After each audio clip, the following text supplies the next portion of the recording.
বাংলাদেশ যতদিন আছে তুমি সকল বাংলাদেশির বুকের মধ্যে থাকবে, এটা কেউ সরাতে পারবে না।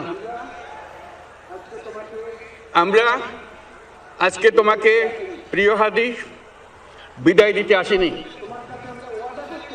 আমরা তোমার কাছে আমরা ওয়াদা করতে এসেছি।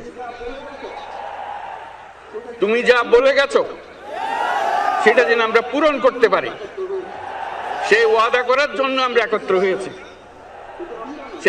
সেই ওয়াদা শুধু আমরা নয়, পুরুষানুক্রমে বাংলাদেশের সব মানুষ পূরণ করবে। সেই ওয়াদা করার জন্যই আমরা তোমার কাছে আজকে এসেছি, সবাই মিলে যে যেখানে আছি।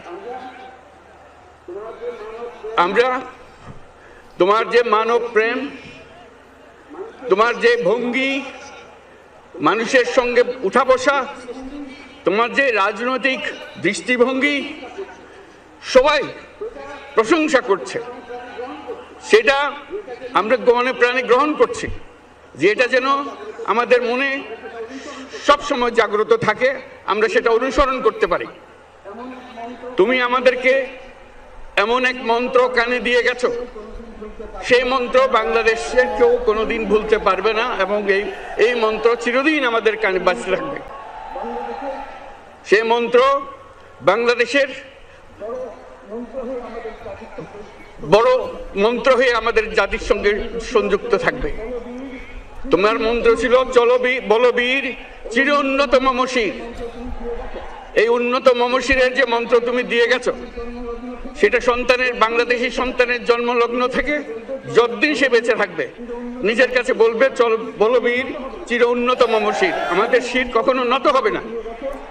সেই মন্ত্র তুমি আমাদেরকে দিয়ে গেছো, আমাদের সব কাজে সেটা আমরা প্রমাণ করব।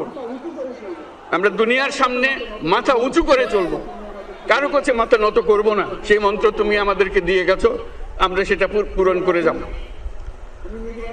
প্রিয় হাদি, তুমি নির্বাচনে অংশগ্রহণ করতে চেয়েছিলে, এবং সেই নির্বাচনে অংশগ্রহণ করতে গিয়ে নির্বাচন কিভাবে করতে হয় তারও একটা প্রক্রিয়া জানিয়ে গেছে আমাদেরকে।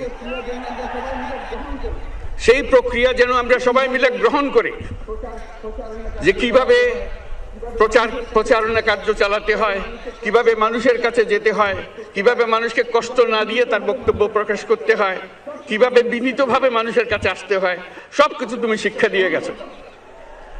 আমরা এই শিক্ষা গ্রহণ করলাম, আমরা এই শিক্ষা চালু করতে চাই। আমরা সবাই আমাদের জীবনে আমাদের রাজনীতিকে এই পর্যায়ে নিয়ে আসতে চাই, যাতে হাদি আমাদের জীবনে স্পষ্টভাবে